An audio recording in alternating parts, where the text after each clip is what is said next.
Hey everyone, welcome to episode 48 of the How to Japanese podcast. It's February 2024. We made it. This month, I'm going to be talking about the 1,000 yen haircut and my newsletter this month, which is about the verb matomeru.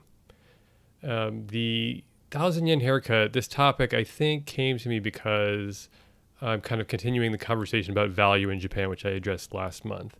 Last month, I talked about used books and how they don't really retain value here in Japan, and about how you can get copies of the Birnbaum translations of early Murakami novels for relatively good value on Mercari and other places online, and how DVDs and Blu-rays, on the other hand, seem to maintain their value. I think this kind of idea of value must still be on my mind because of all the costs involved in moving apartments, which I'm now fully in my new place. Hopefully the sound here is decent. We kind of realized after we moved in that we're right next to some kind of small manufacturing company, so there is like a kind of a high-pitched squeal going on right now. Hopefully that's not coming over on the audio. If it is, I'll try and record it at a different time next time. But because of this move, we've made a lot of purchases, and thinking about things, what kind of things I'm buying, and specifically within a certain category, what kind of items I'm trying to buy. If I'm trying to maximize value, does that mean always buying the least expensive option within a certain category, within apartments in general, and also something like a bed?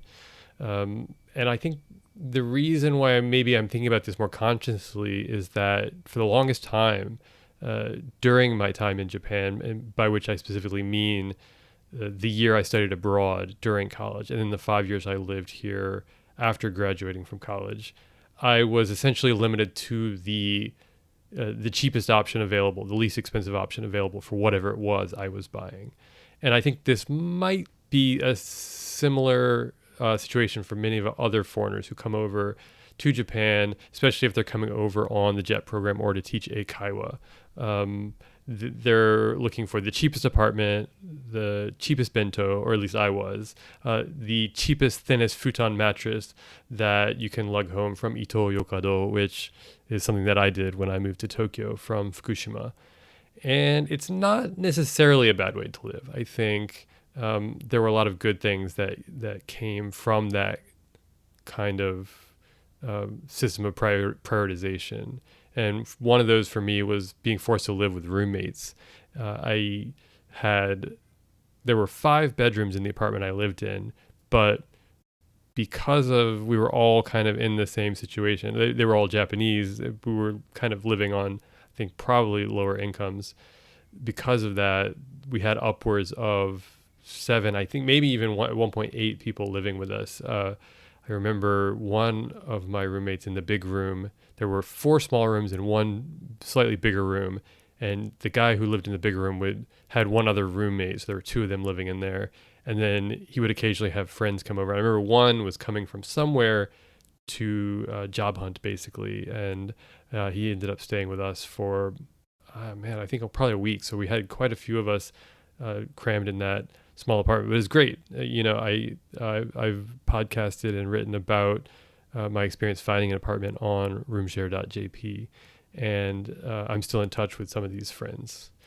I also managed to save up a good bit of money living this way. Jets only earn about, I think, 3 million yen annually, which is really a kind of small salary, especially if you start doing the yen to dollar conversion these days. And even then, it was not that much money. But in Japan, it goes a lot longer. It goes a lot farther, and the costs are much lower, especially on jet. My rent was only, I think, 13,000 yen a month, which is about $100, $120, and that's kind of crazy, and especially for the space that I was getting at that time. And then thinking back to Waseda, before I was working in Japan, earning a salary, when I was just kind of living on scholarship money, I ate the same damn nori bento every day, and I've podcasted about that as well. It cost something like 350 yen, and on occasion I would pay the extra 30 yen to get a piece of karaage that to added on top of it. But over the course of the year, I think I probably managed to save up, what little I could doing that. I remember specifically one of my Norwegian classmates being like, "Damn, you must have saved a lot of money doing that." But at the same time, I was forced to eat this nori bento every day. And then on the rare occasions, I would occasionally splurge for a 500 yen bento at the Korean bento shop, which my Norwegian classmate was kind of introduced me to, and I think was going to quite a bit. And it was nice, to be able to enjoy something higher quality. And I think, not that the nori bento was bad, but you do get what you pay for. So instead of the rice, the chikua, and then the piece of fried fish, or karaage, if I paid for that, you could get with 150 yen more, Korean beef, kimchi, and in general, a much more kind of higher quality lunch experience. And looking back, I think that probably would have been worth it, and I might not have even noticed. Might have been other areas where I could have been saving that money and afforded myself a better lunch experience. And I think that's kind of the main point that I want to get to this month is I think it's good to kind of stop and start to question some of the value decisions that you're making, especially when you're living abroad in Japan, especially if you're living on a limited income. When is it worth pushing to pay that extra cost to get a better experience, to get better value, even if it means you're not kind of socking away as much in savings? Looking back more recently, I moved to Osaka in August 2022, and I moved into a 1DK apartment. And that was basically, they call it a 1DK, but I think the way Japanese apartments are built these days, you have to subtract kind of one bedroom to fully get what you'd call it in America, at least. So a 1DK is really a studio apartment in America. The bedroom doesn't fully close off. It was a sliding door that kind of sectioned off a piece of the apartment from the living room and made it a kind of private bedroom, but it wasn't what we'd call a real one-bedroom apartment in America. And the same would be true for a 2DK and a 3DK. Those would be more like, a 2DK would be more like a one-bedroom apartment. It would have one bedroom that would kind of close off with a door, and another section of the apartment that would be sectioned off with sliding doors and could be considered and potentially used as a bedroom. And that's kind of the situation I'm in right now. I'm in a 3LDK, and you subtract one from it, and that gives you two bedrooms that close off with doors, and a third one that basically slides off from the living room. And living here has been a real kind of eye-opener. It's amazing to have the extra space. We've got space for an office, a true bedroom, and then a nice kind of spacious living room. But even more important than that is the kitchen. Really having counter space to cook. In my last apartment, the only counter space I had was a kitchen cart that I bought and put next to my fridge right across from the kitchen area, and I could do any prep I needed to on that top of that cart. The only other option was the sink came with a kind of metal piece that was designed with holes in it so it could drain, but you would place this metal plastic piece across the sink. It would effectively cover, probably 80% of the sink, and you could use that as a kind of surface, a prep surface. But you'd only have access to 10-20% of your sink at that point. So it was really inconvenient. And had I looked for a 2DK instead of a 1DK or a 2LDK, whatever they're kind of naming it, I might have been able to have a kitchen with a lot more space, and I might have, been paying an extra 2 or 3 20,000-30,000 yen a month, which, over the long term, would add up. And that's the question, that would it have been worth it to have that space?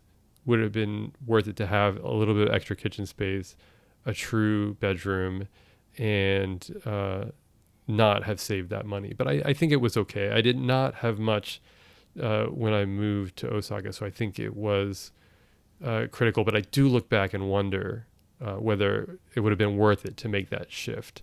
And the other shift that I think that I probably could have made sooner was the shift from the 1,000 yen haircut to the 2,000 yen haircut.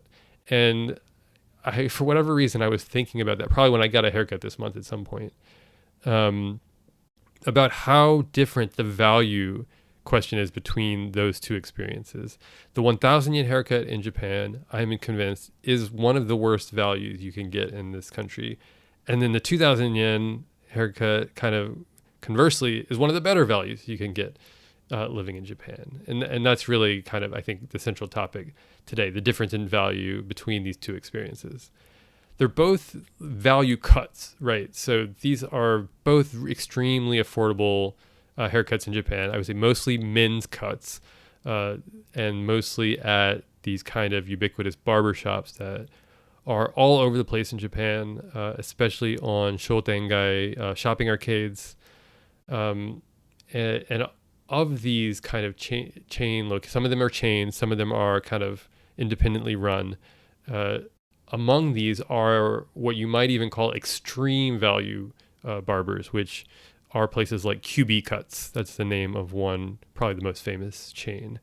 And as far as I know, it's the only barber in Japan that has locations inside of train stations. And by inside of train stations, I don't mean inside the train station building. I mean, you have to buy a ticket and go through the ticket gates in order to get to these barbershops. So you're like waiting for a train, or you've just missed a train or something. I don't think you would not make a reservation at one of these places, first of all.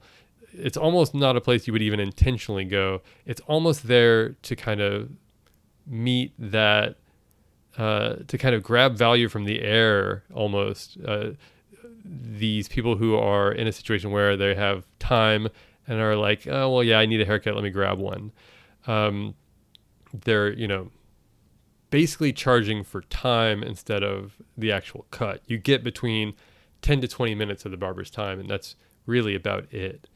At a regular value barber, they're not quite that bad. It's not as much of an assembly line as QB House. And generally, they have other haircut options. At QB House, I think, generally, you don't really have an option other than a simple cut. These other options will generally be sold in sets, A set, B set, things like that. Often they are, somewhere in the range of 1,700 to 2,100 yen, which I believe is a far better value. You get a much greater experience because the 1,000 yen haircut, you're getting a simple cut and then a simple cleanup around the back of your neck and your ears, and that's it. The 2,000 yen haircut will generally include a shave with a straight razor, which I think in the U.S. now is probably $20 to $30 on its own, and if you're getting a straight razor shave. But they're never sold in the U.S. as a kind of value option, so it's not really a one-to-one comparison. The 2,000 yen haircut in Japan also includes a shampoo, and I think that's it. I think those are the things: a cut, shampoo, and a shave. The shave is a great experience for the most part, I would say. Good value for the money. They lean you back in your chair. They drape a hot towel over your face to loosen up your beard. I think the quality of the shave really will depend on how thick your beard is and how thick it is at that time. I have a relatively thick beard, and I grow my beard out now, but when I wasn't, I would often get a shave at the barber, and depending on how thick my beard was that day, how many days I hadn't shaved, the shave itself was better or worse, and also really depended on the experience of the barber. It's a nice experience, but again, sometimes because barbers who don't have experience, maybe like shaving against the grain back and forth, the shave may or may not come out great. They also do a close shave with a straight razor around your ears and in the back of your neck, and sometimes in your ears to kind of really get out almost every single hair that's not supposed to be there on your head. The shave also will include your forehead and your cheeks up almost to your eyes, so you have to be careful sometimes. And then the shampoo. The shampoo, they give you the cut, they'll give you the shave, and the cleanup around the back of the neck, and then they'll lean you forward at most of these value barbers into a sink. The sinks are in front of you rather than behind you. In America, most barbershops will lean you backwards into the sink. In Japan, you lean forwards into a sink, and then they'll give you a quick shampoo, rinse you out, ask you if your head is itchy. Kayui desu ka? Atama kayui desu ka is the phrase that they always ask you as they're kind of scratching your scalp, and rinse you off, and then give you a hot towel to wipe your face off. It's a nice experience. Absolutely worth 2,000 yen. Way better than paying for 1,000 yen QB cut and then walking home with kind of like bits of hair all over yourself. And then having to kind of shampoo and get that all off. Love going to a barber in Japan. They're also very careful. You know, they will put a little, either a piece of paper or some kind of cloth around your neck before they put on the apron. Then they'll take off the apron after the cut and put on a new kind of wet apron before they give you the shave and shampoo. So it's a very Japanese experience, and I highly recommend getting one at some point. Some language tips for going to the barber in Japan. You need to know how long you want your haircut in millimeters. In America, you need to know what number you want for the clippers, right? Clippers in Japanese is barikan. These are the kind of mechanical clippers that they use to trim hair on the side of your head, back of your head, usually. Depending on what kind of cut you get, all over your head. 1 is the shortest in America, 2, then 3, going up. In Japan, 4 mili, 4 millimeters, 6 mili, and however many, you can ask them what options they have. I used to do 6 mili and now have gone with 4 mili because I feel like it gets me generally closer to the cut that I'm looking for, which is a pretty, clean, not quite a fade on the sides. Occasionally some barbers in the US would kind of end up giving me something close to a fade, not like a real fade, but something kind of like similar. And I found that the 4 mili will get me a little bit closer to that. Hasami is the word for scissors, and generally they'll do the top with scissors. You might, in terms of giving them instructions about how to cut the top, you might want to say 少し短くする or よく短くする, something like that, in terms of the degree of making it shorter. 少しだけ短くする, something like that. And the one thing that I also do, I have really thick hair, and so in the US, my barber always thins it out for me, which I enjoy, especially in the summer. And that's something that's true in Japan too. There are a lot of people with really thick hair, and so they'll be familiar with that if that's something you're looking for, and you can say suite kudasai. Although I just Googled this, and there's a lot of people online, there's several articles where people are saying don't use suite kudasai for whatever reason. They're saying volume o herasu.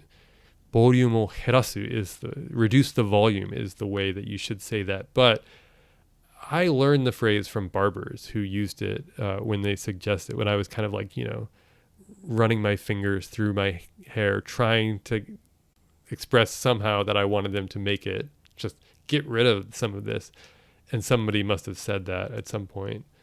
And I kind of understood it from sheer context at that point. And then they'll break out the thinning scissors, which, if you don't know what they are, they're scissors that they're kind of serrated, but not really serrated. Serrated in the sense that they have gaps between the places that cut. And so when they cut something, it'll leave your hair kind of like, in Japanese, what they'll say basa basa, which is kind of like rough. Some parts will be short, whereas the next parts will be longer. And the result is that your overall volume of hair is reduced. So another thing to keep in mind, especially during the hot summer months, I recommend it. I also recommend having photographs of your recent haircuts. This is super easy to do now that we have smartphones. I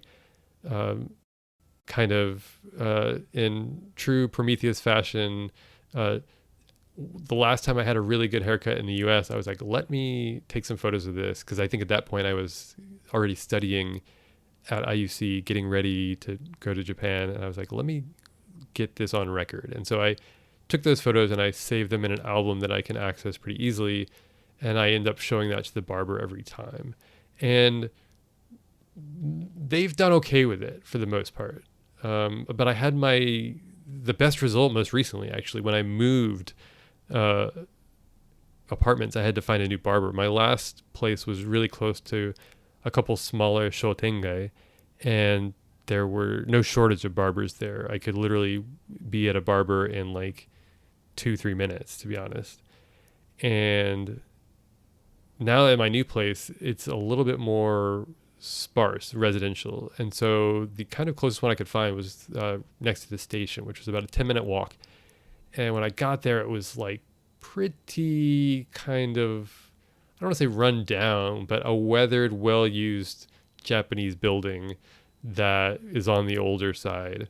And so I was like, yeah, this is fine. Let me give this a shot. And when I sat down, there was only one other person there, and all the other barbers were just kind of waiting for people sitting down. And so one stood up, and he really went to town on my hair with the barikan. He's definitely the person who's gone the highest. Most people will sometimes only do like an inch or inch and a half, 2 inches on the sides with the barikan before they switch to the scissors. This guy was doing barikan all over the place, and I was like, almost to the point where I was like, whoa, oh, slow down here, dude. But I was like, let this go. Let's just kind of see what this happens. The worst case scenario, I have a kind of bad haircut for a couple weeks and then it grows out. I'm kind of, I guess, lucky in that sense, is that my hair grows out pretty quickly. I could get a haircut every 3 weeks, to be honest, if I wanted to. But the result was excellent, and I had shown him the photos, and I think that's what did it. He was able to kind of see exactly what it was that I wanted from those photos. I also recommend being really specific about what it is you do and don't want done, especially if you get a shave, especially with your facial hair and your eyebrows. As I mentioned, the shave includes basically every open piece of skin on your face, including your forehead and your cheeks, up close to your eye and your ears.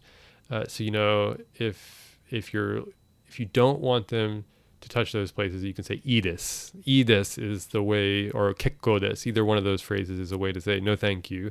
And "odeko" is your forehead. "Odeko wa ii desu." "Odeko wa iranai desu." I don't need my forehead. Something like that. "Iranai" is another way to say it. Mayuge are your eyebrows. If you don't want them to kind of trim your eyebrows, you could say "mayu wa ii desu." "Mayu wa iranai desu." And so, yeah, I would recommend just being really specific with that. But yeah, I've, for the most part, had really decent cuts in this price range, this, kind of 1,500, 1,700 yen to 2,000, 2,500 yen range, I think. There are clearly a lot of other more expensive options in Japan. If you've spent any amount of time here kind of walking around, I think you've probably noticed salons with signboards outside showing their prices, and they could get quite expensive very quickly. One of my favorite games to play here is, if I'm walking around, is it a fancy cafe or is it a hair salon? Because often they resemble each other, and I'm usually let down because I'm hoping it's a cafe and it ends up being a salon. I don't have much experience with these kind of expensive salons. I do have one terrible experience with what I'd call a kind of value luxury barbershop. It's a chain of shops here in Osaka that I won't mention because I don't want people kind of going there. I don't want to recommend it for sure. I don't really want to bad name it. QB Cuts I can kind of respect for what it is. This place was just kind of, it was, it looked nicer on the inside. It looked like it had faux hardwood or something like that. They had better smelling products. They had an online registration system that I think you could probably use to kind of get a spot rather than go and wait. And the total cost I think was somewhere between 4,000 to 5,000 yen. And I think I used it mostly because I was looking for somewhere where I could like book a spot and go. And right before I started work, it was still in the middle of COVID, and I just didn't want to be sitting in the middle of a barbershop for 30 minutes waiting to get my hair cut. That's one thing I did notice here is that during COVID in America, my barber would cut my hair with me wearing my mask, and it wasn't an issue. They would move the hooks, the what's the word in English? The pieces of the mask that hold it on your face around your ears, the loops. They would move those to the back of my neck with a clip, and then were able to kind of cut my hair that way without too much difficulty. Here, though, there's none of that, at least from the point that I got here, which was March 2022. And so I think for a while there, it was a bit of a, not a high risk, but not a zero risk either. So I wanted to avoid that. And so I went to this other place, and it cost, the cost of 5 really cheap haircuts in Japan, and then maybe like 2 or 2.5 cheap, good value haircuts in Japan. And I think because I asked them to thin my hair out, they used the thinning scissors for my entire head for the most part. Really did not use much of the body count on the regular scissors. And so I ended up with this extremely basa haircut that was terrible. And so I'd be careful about what kind of value you're getting, and just look around. If you're don't be scared to kind of try out somewhere else. I don't know anything about women's haircuts in Japan. There's a lot of different options, I think, from coloring and cuts, and there must be. I imagine there's a whole different system that I don't even know about that's very has some kind of similarities to the men's value barber experience in terms of there are set things that happen when you go to a salon in Japan, just as there are set things that happen when you go to a value barber in Japan. So if you have any stories, send them my way, howtojapanese@gmail.com. I'd be curious to hear, and I'd report back in the next podcast. But my advice is pay for value, and then pay attention to what value you're getting and what you're prioritizing. An extra 700 to 1,000 yen for a shave and a shampoo, and a little extra attention from a barber is absolutely worth it. And the 1,000 yen haircuts are not great value. And the same thing for anybody buying the nori bento every day. Mix it up. Go for a nicer bento sometime. You deserve it, and it's going to be a nice experience. And then moving on to the newsletter this month, I wrote about the verb matomeru. Matomeru, which really kind of solidified for me in the last couple of years studying at IUC. I'd been familiar with the basic definition, which, according to the Dejitaru Daijisen, that definition is バラバラのものを集めて一塊のものにする。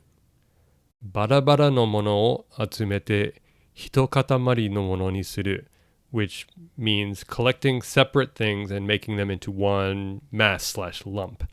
It literally means kind of bringing physical objects together, and that could be a wide range of physical objects, like literally matomeruing pieces of Play-Doh into one, or kind of a disorganized room, matomeruing all the items into a box, collecting those together.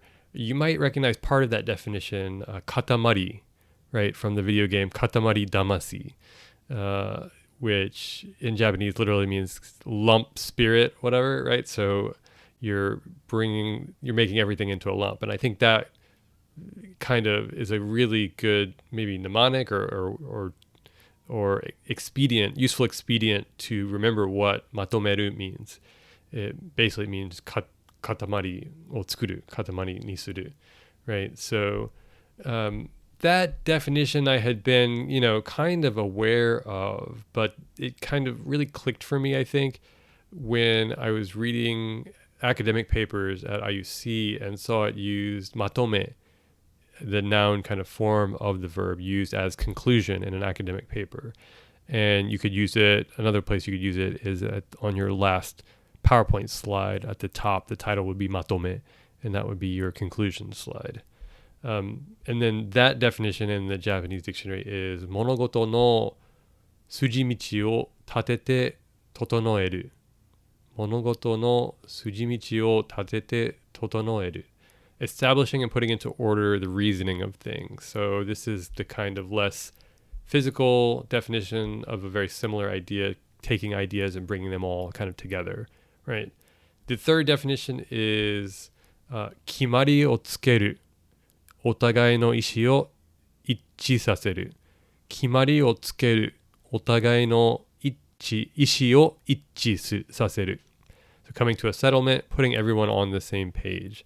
And this is also, kind of similar. You can, once you understand the physical definition of this word, it's natural to understand that it could also mean bringing together non-physical ideas in a conclusion or opinions in a settlement, right? Different people of differing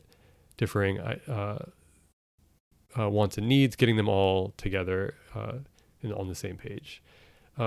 Once I started writing about that, I realized, I should probably write something also about the jidoshi version, the intransitive version of the word, which is matomaru, right? Matomeru being the tadoshi transitive version of the word, and jidoshi being the intransitive version, matomaru. All of the transitive usages, the tadoshi usages, follow pretty naturally, like I was saying, from that main kind of physical definition of the word, and that gives you the ability, I think, to understand the others relatively easily. Once you have that idea of an actor bringing different things together, whether it's physical object ideas or different opinions, you can kind of see what's going on with the verb. And maybe that's true of tadoshi in general. Once you see who's acting on what, it becomes a little bit easier to understand. But sometimes, especially when the subject disappears in Japanese, matomaru, and it disappears quite often with matomaru, it becomes a little bit more difficult to understand how it's working, right? And so the basic breakdown, at least in English, and then I think in Japanese too, I double-checked this, but I'd be curious to read a little bit more deeply on tadoshi and jidoshi. Transitive verbs need an object, right? I watched a movie. You could say I watched, but there would be an implied object there. Even if you just said I watched, you'd be watching something. You need that object. Intransitive, a verb that doesn't take a direct object. I slept. Sleeping does not take an object. You just sleep. So as I was thinking of ways to kind of explain matomaru, I felt like a better way to do that was to kind of find a couple set phrases using matomaru and give those to you to kind of seed your ability to understand it, to kind of give you a starting point, an expedient set of phrases that are easier to understand, and hopefully from there open up your ability to kind of use and understand matomaru. And I found these on our favorite corpus of Japanese language. Yes, that's correct. Twitter. So many great usage examples on Twitter from years and years and years of thousands, millions of Japanese Twitter users. And so I'll introduce those three phrases here.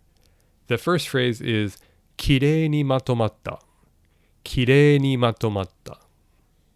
Kirei ni matomatta. So it was matomattad kireili, in a beautiful way, right? Kirei being beautiful, ni marking it as an adverb, and saying matomatta, completive / past tense form of matomaru. And you would translate this something as something along the lines of came together nicely, right? And so the tweet that I found with this, and you can see this on the newsletter this month, is a kind of close-up photo of a plastic Gundam model. And I don't have the full context, but basically this person has either used the photo, he's either built this Gundam or he's using this Gundam as a reference for something else that he's built.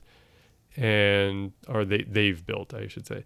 And the phrase and in particular, they're talking about the wings on the Gundam, right? And so the phrase that gets used in the tweet is something sankou ni shita okage de daibu kirei ni matomatta. Something that's not specified. Sankou ni shita okage de daibu kirei ni matomatta. Right. So because I use something as reference, which I think is either this model or a different Gundam this person's referring to, the something else came together pretty nicely. Daibu kirei ni matomatta. Daibu modifying how much kirei happened, and then kirei ni thereafter modifying how much it was matomatta, right? So I think it's important. One thing that's interesting to note is that the person who did the matomeruing here is the person doing the tweet, right?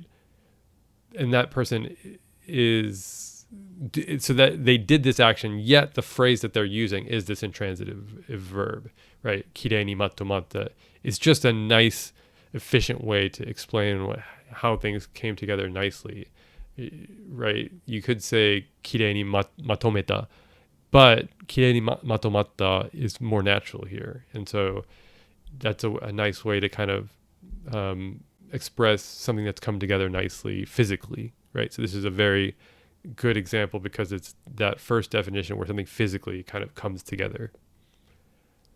Extending on that, I found another tweet with the phrase matomatta jikan. Matomatta jikan. So this I would put into kind of English as maybe an undivided period of time. I think that's a nice way to translate it into English. And the photo in the tweet is of a bunch of textbooks all kind of neatly aligned on the top of a desk. This person is studying to become a sharoshi, is a labor and social security attorney. I don't know quite what they do. And the phrase they use is まとまった勉強時間の確保が難しい今は隙間時間をしっかり活用していきます。I'll read that one more time. まとまった勉強時間の確保が難しい今は隙間時間をしっかり活用していきます。This is a great Japanese sentence, and one of the reasons why I think it's great is because you've got the basic structure of this sentence is 今は何々していきます。今は何々していきます。So basically it's 今は何々します。Right? That's the basic structure of this. But this 今 gets modified by this long stretch. まとまった勉強時間の確保が難しい。So he's describing what his current present is like. His current present is difficult to secure まとまった勉強時間。まとまった勉強時間。In this case, undivided study time, right? Focused study time, a chunk of study time. Any of these phrases are perfectly good ways to say it in English. And because of that, 今は隙間時間をしっかり活用していきます。I'm going to make excellent use of or full use of 隙間時間. Schema is kind of narrow space, small period. So it's, time in between other activities, something like that, small periods of time. And it is a great contrast with まとまった時間. 隙間時間, まとまった時間. Those two phrases are opposites here. And I think that's an excellent way to understand what does matomaru do, how does it work, And here it's being used as an adjective to describe jikan. And what kind of jikan? In particular, benkyo jikan, study time, right? Excellent phrase. Check out the photo and the tweet on the newsletter, because I think that is another way that really expands on that first definition of matomaru, the physical definition, where you can kind of feel something physically coming together. Here you can kind of conceptually understand the jikan, the time, being all in one undivided chunk, as opposed to skima jikan, which is kind of little pieces of time here and there. And that kind of explains what matomaru is as a word. And the last one, which kind of goes from the physical, we went from physical to another, example of conceptual matomaruing to an even further, I think, kind of conceptual matomaruing. This is a tweet without a photo. And the phrase that the tweeter uses is Silent Love 感想がなかなかまとまらない。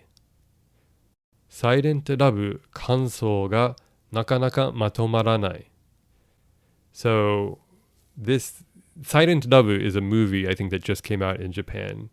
And so that's the topic here. It's a casual sentence, so it's not marked with any particle, but you could, easily put a wa in there. Silent Love は感想がなかなかまとまらない。感想here means thoughts about the movie. 感想がなかなか is an adverb that is used often in front of negative verbs.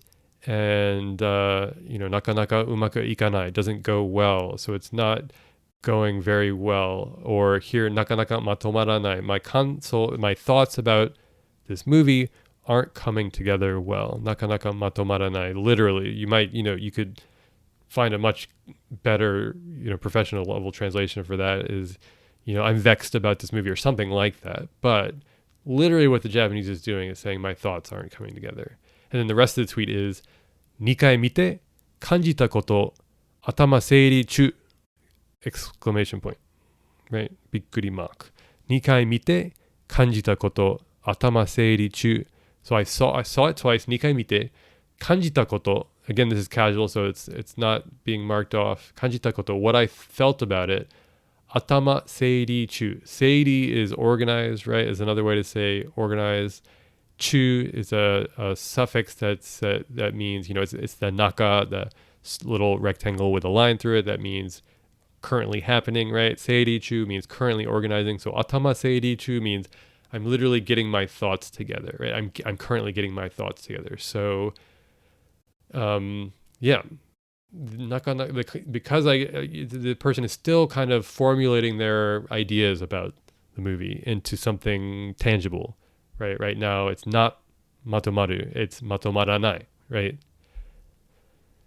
Great phrase, really like it. So I think nakanaka matomaranai is a useful phrase that you can find ways to use in your everyday language. Whether it's, even you can just borrow this phrase straight up and say, if it's a complicated movie or some kind of other text that you could say, and someone should break this out in their college class and let me know how it goes. If when your teacher asks you how you feel about a short story or a novel or something, you say, ちょっと感想がなかなかまとまらないです and then see what your teacher says and see if they're kind of blown away by that phrasing, because it's nice and concise and says perfectly what you might be trying to say. So yeah, hopefully these 3 phrases can kind of give you a starting point or serve as kind of training wheels to see how matomaru works, so you can wrap your head around it if you're struggling with it. And then once your understanding is solidified, I think hopefully using these 3 to kind of triangulate the meaning, then you will be able to interpret it wherever you find it. So hope you're checking out the newsletter, the blog, and thanks so much for listening all the way to the end this month, and we'll see you in March.